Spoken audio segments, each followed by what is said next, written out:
in Louisiana, y'all tap. Air it out, man. Y'all gotta get me on the podcast. Air it out podcast, Shreveport, Louisiana. Hey, man. Air it out podcast. Check it out, my nigga. Oh, yeah, check it out. Fuck with him. Fuck with me.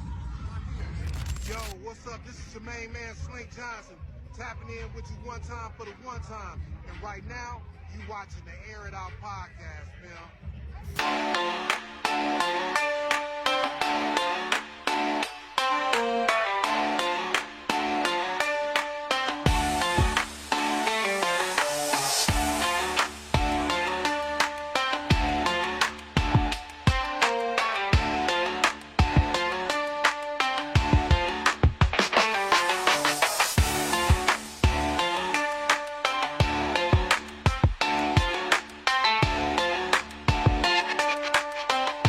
My mother has cancer again. I cried when I read that. They always try to paint the picture, but I'm the picture painter. After my tears stained that paper, I put my boots back on. Here's your boy Pac Man, the hood voice boss. They always try to paint the picture, but I'm the picture painter. You understand me? I'm him. You can't try to paint no picture of me when I'm the one that's painting the picture. Here's your boy Pac Man, the hood voice boss, you know what I'm talking about? I have a wild story. Remember I told y'all I was gonna get back to y'all about that officer I thought at the time was one of the Mama Bear nephew or something like that there. When you find out who he really was working for, this is gonna blow your mind. So, I used to work with this brother. He has a name that's pretty similar to mine. We tend to have a bunch of the same family members. One of the ladies that are most important in my life, he would probably lie and say the same thing in regards to his life. Long story short, there was a situation in which there was this woman I cared about very much who had, let's just say she rung the bell. She beat that thing, you know what I'm talking about? That cancer mess tried to take her out. And she beat that thing, you know what I'm talking about? And I walked in on a situation to where, have y'all ever put up sheetrock on the ceiling? Like, I'm pretty sure most of the women haven't, but the men, I'm pretty sure if you have, you know how extremely taxing that can be on your muscles. And if someone has had cancer before, you know that they can't perform certain tasks because it will raise their cortisol level to a point that's dangerous and is a breeding ground for cancer cells. Me, as someone who has worked in the medical field, I simply try to explain to this guy that, being that this is probably one of the women I love the most. You know what I'm talking about? This brother took it as disrespect. He took it as disrespect.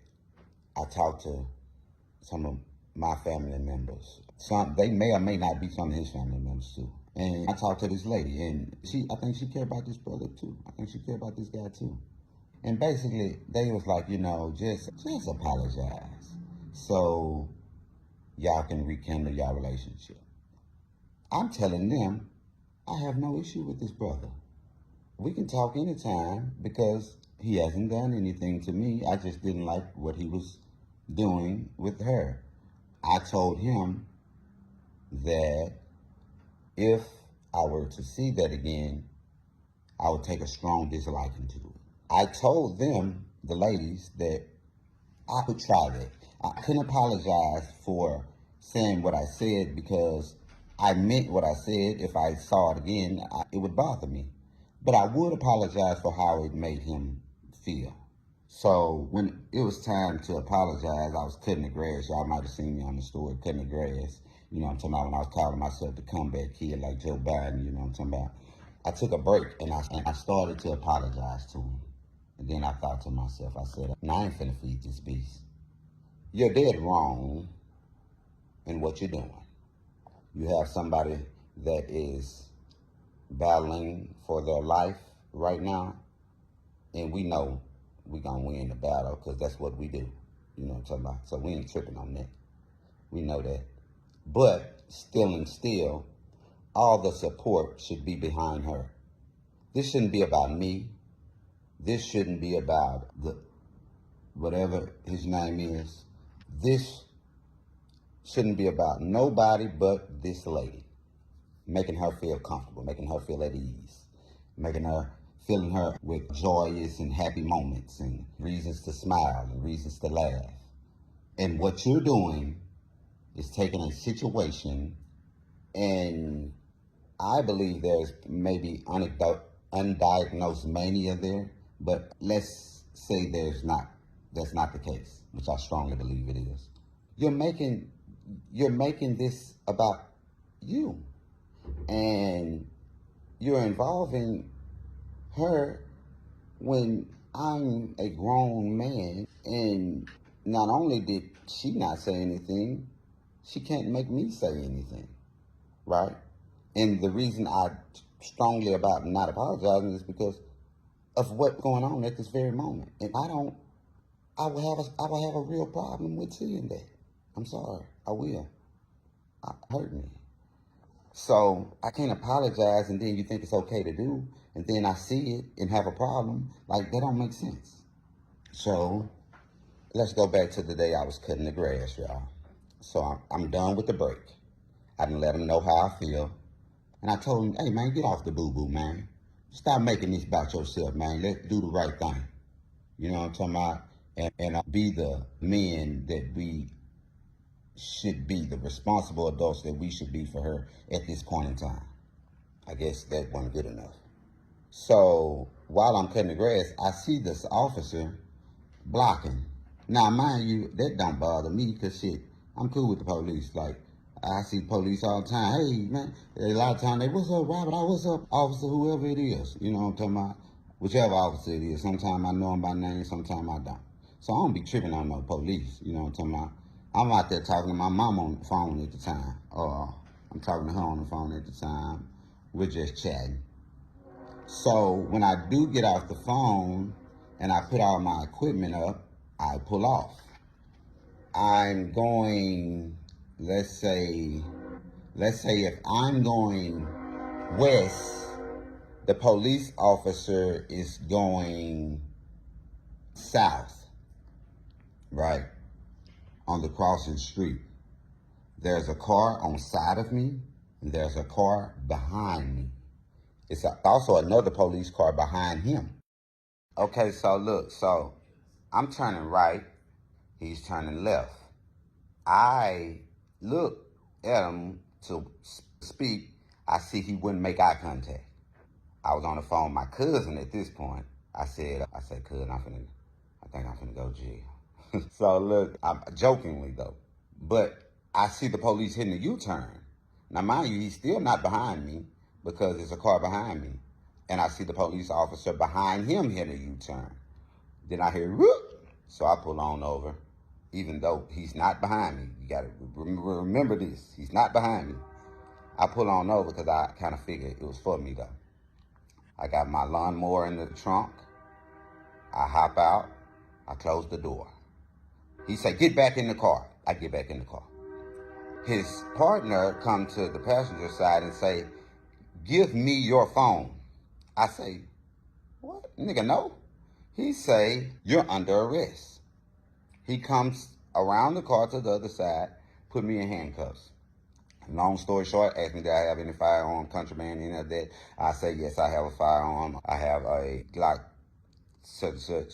And they retrieved that. He was happy. You know what I'm talking about? I guess he thought he had him a felon with a firearm or some shit. I say, hey, cuz, I can have a gun, man. Calm down, nigga. You're a little too excited. You know what I'm talking about? Yeah, you're a little too happy. He say, I've been doing this here 30-some years.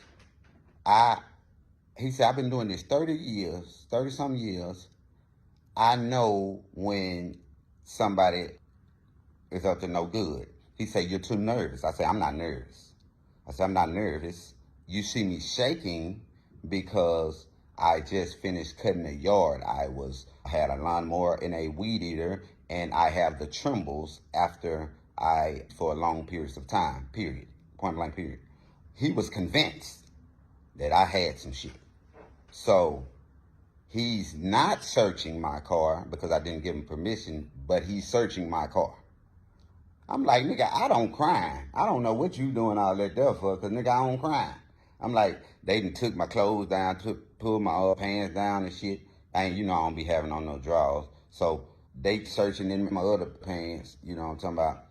And the police officer say, what's going on today? Everybody just so nice and waving. I say, nigga, I told you we support the police around here. He say, well, if you support the police, he say, why you being so hostile? I say, because you niggas ain't following protocol.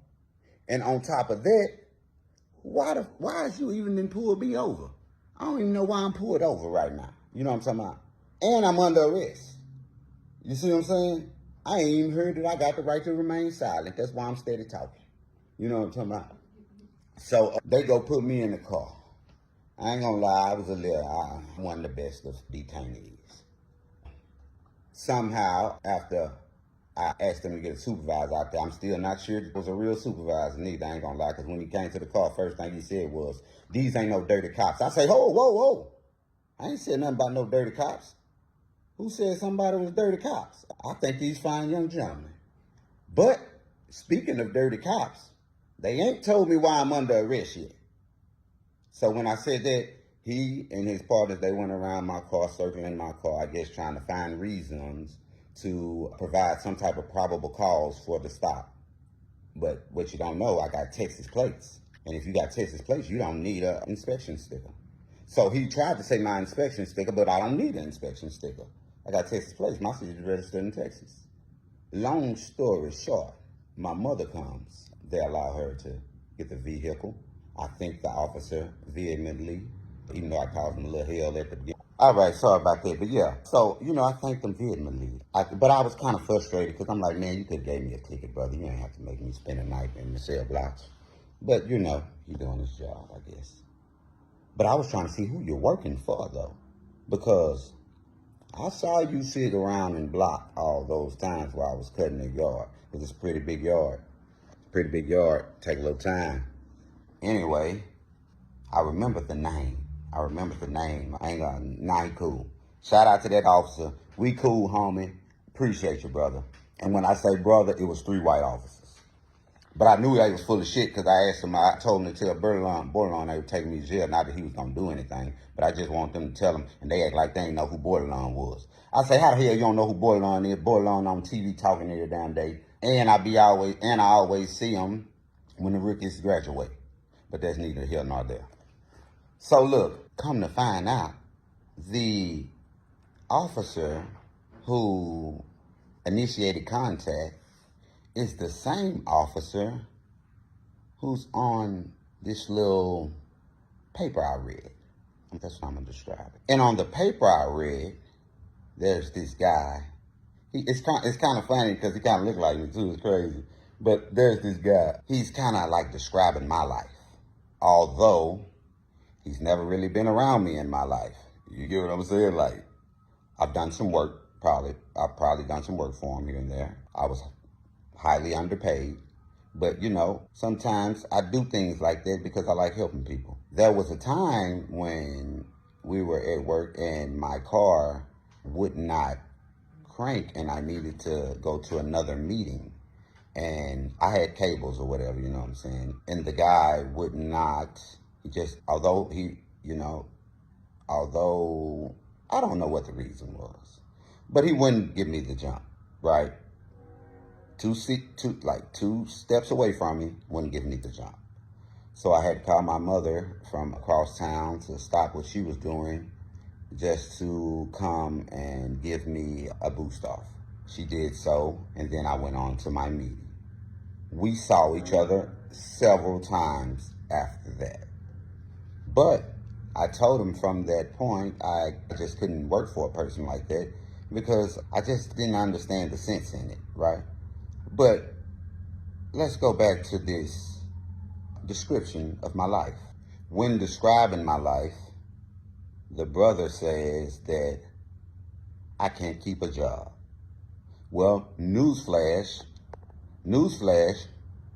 I have 2 businesses and I'm the vice president of a non-profit organization that is built upon the predication of economic empowerment and social transformation.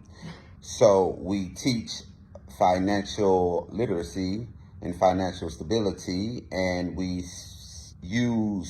teach skills of what's the word I'm looking for? I'm just gonna say, for better lack of terms, conflict resolution. We don't promote violence. We do not promote any type of behavior that will be contrary to the laws of the state and this great nation of the United States of America. We have had a shoe program for the children that turned out very successful. We're working on a film program to where we can give these kids several hours of editing and shooting and teaching them about lighting and all the different aspects that it comes with a film and a production. We fed many of the kids at all of the different spars. We have held Halloween events. We've held Christmas giveaways. I've had several speaking events where I go talk to the children. I went with a Terrence Gangster Williams and Lil Diesel and spoke to a town in, what city that was? Yeah, it's my boy town too. Shit, y'all. Please charge it to my mind, not my heart.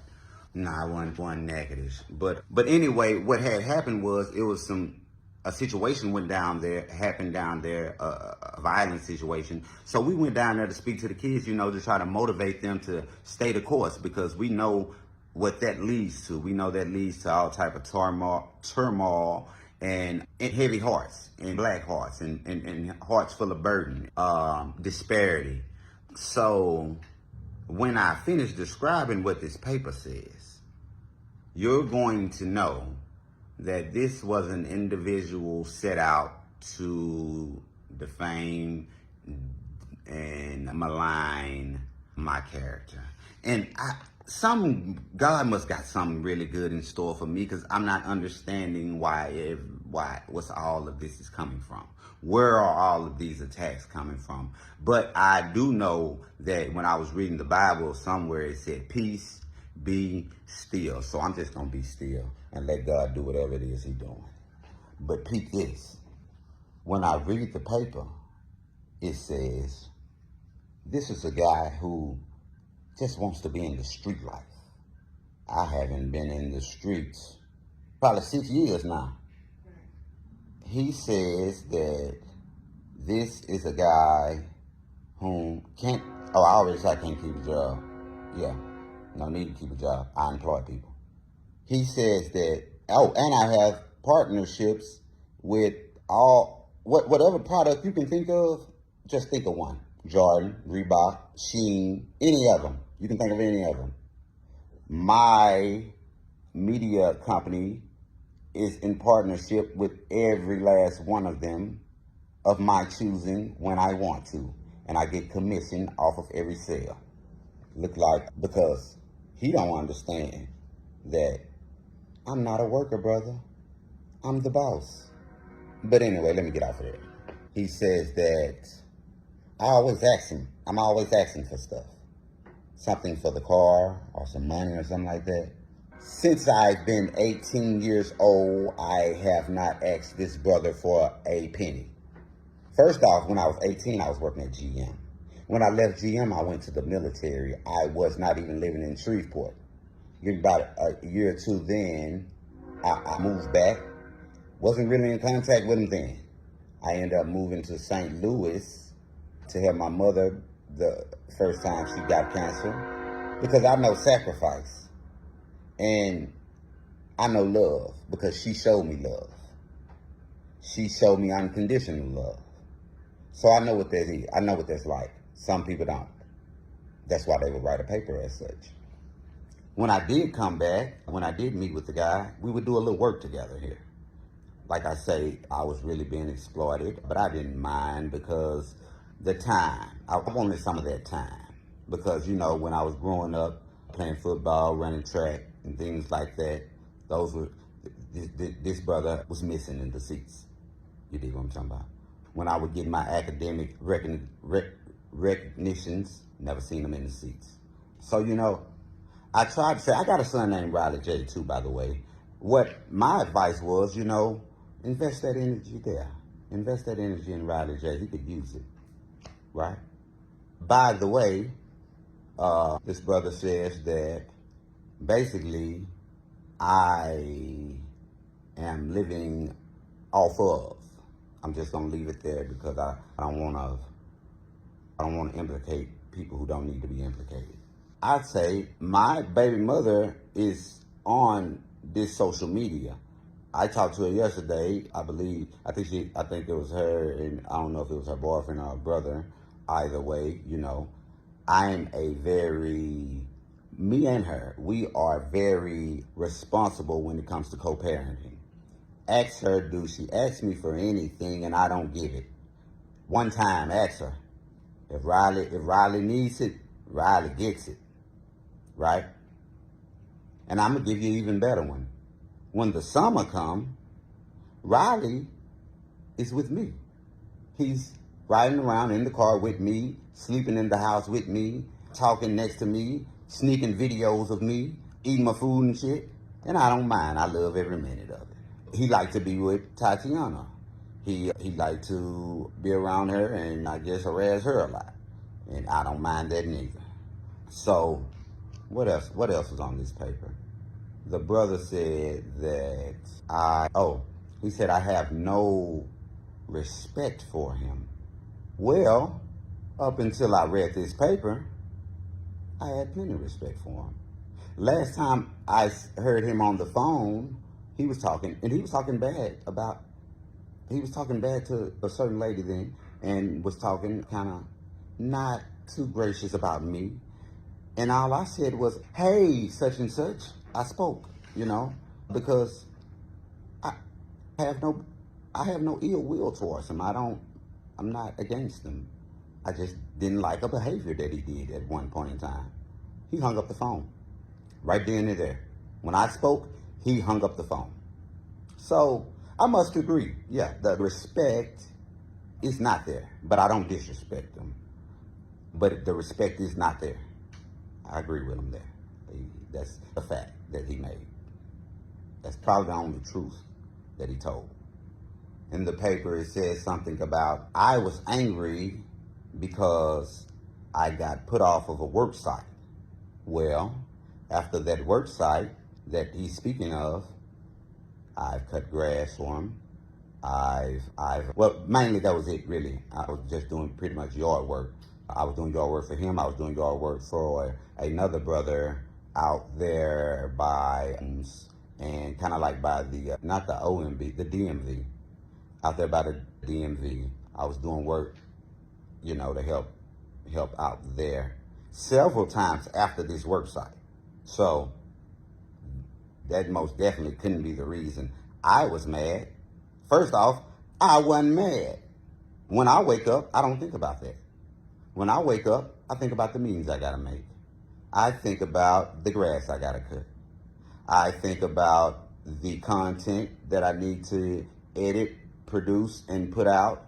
New people that I can interview. MJ probably called me and talked to me for 4-5 damn hours. A lot of people blow my phone up because I have a lot of resources and I connect them to those resources. That's what I think about. I think about, what is my son doing in school? I like to talk to him about that.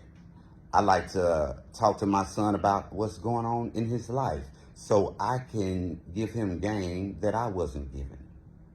Because although I was very smart, I learned a lot of things the hard way out of curiosity because I wasn't laced up. Nobody laced me up. I'm gonna be honest. When it first went on, the only thing that hurt me was I heard that I was called a thug.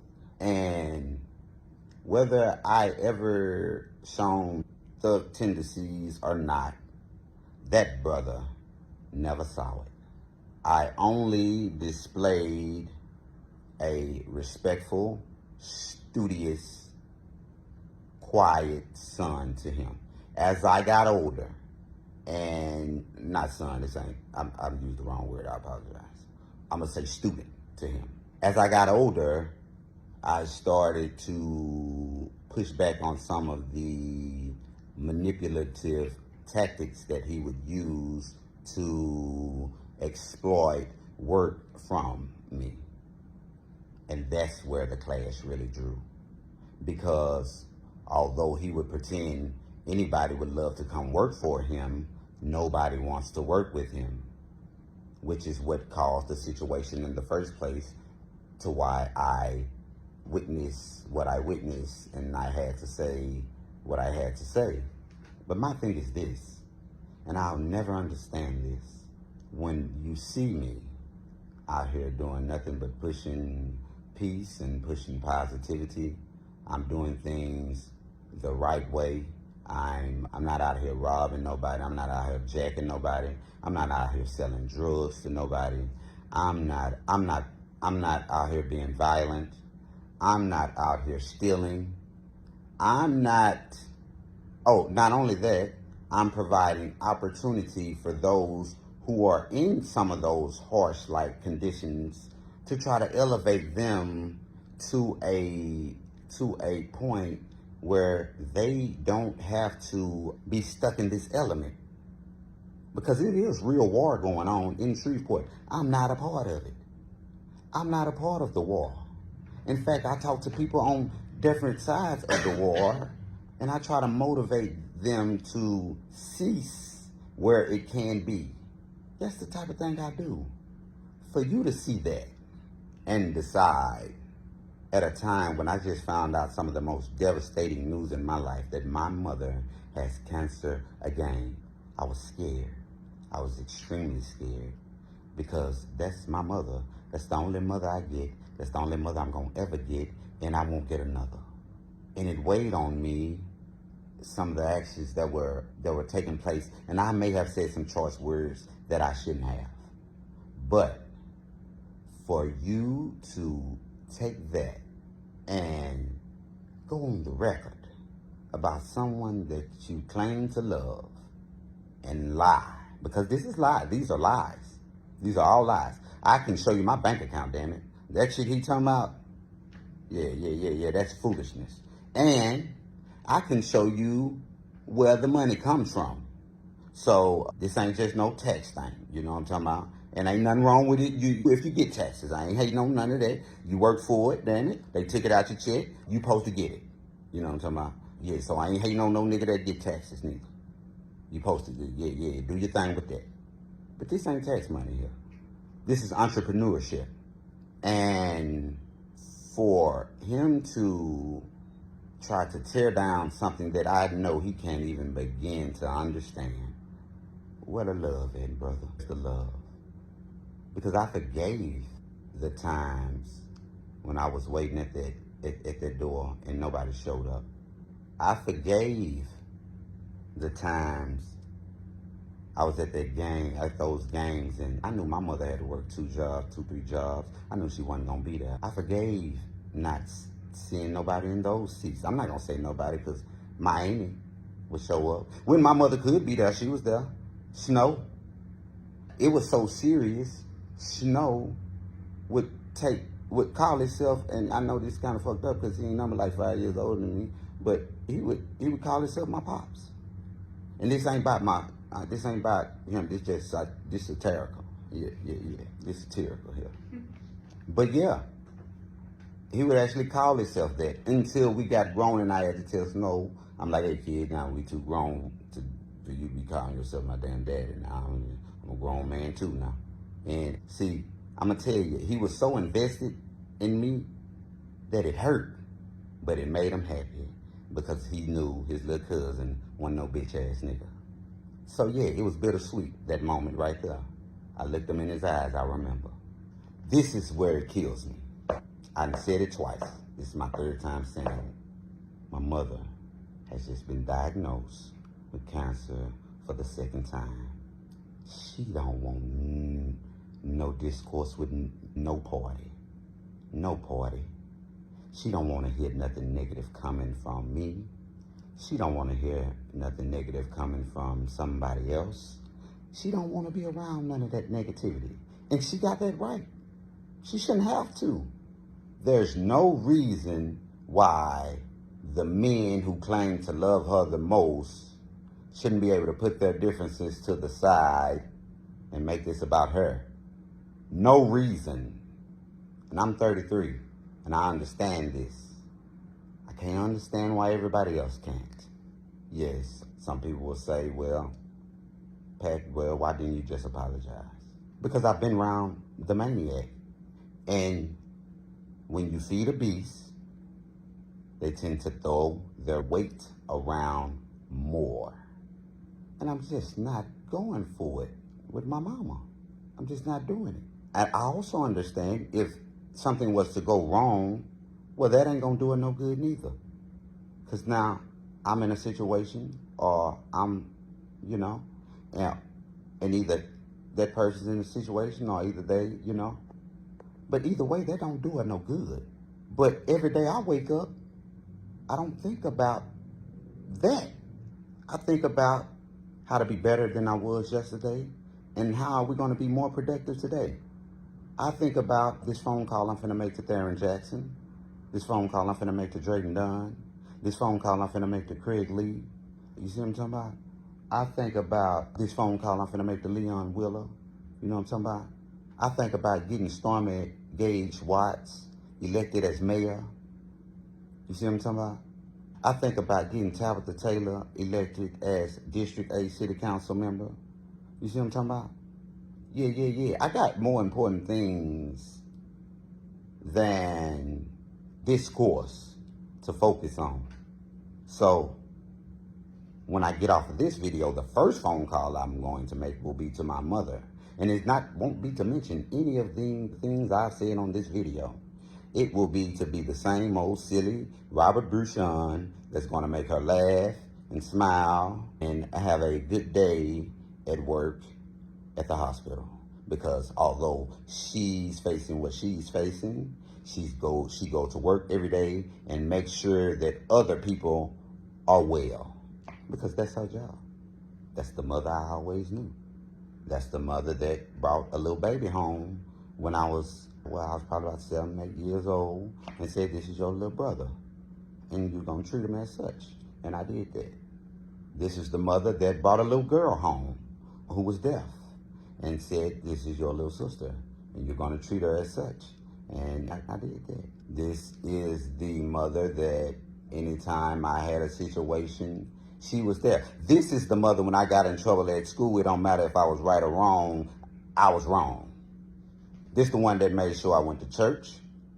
This is the one that made me respect my stepfather, even when I didn't want to see fit, and I was being rebellious.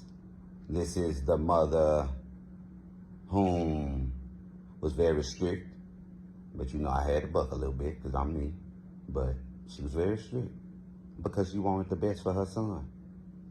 And I'm at a point in life where I just want the best for my mama. See, I've done things that certain individuals who try to describe me how they want to, they have no idea. I've set my mother up for, not in the way they set me up, to get put in handcuffs and go to jail. I set my mother up for financial, I'm not going to say freedom because it's not freedom, but, a boost in her financial abilities. I'm the one, when they diagnosed her the first time, and she said, son, I want you up here in St. Louis with me. It took me 2 days. I went to work, I left work, I went to St. Louis, and I was there until the end. So, I know sacrifice. I won't let this piece of paper define me, but it affects me. It hurts coming from where it came.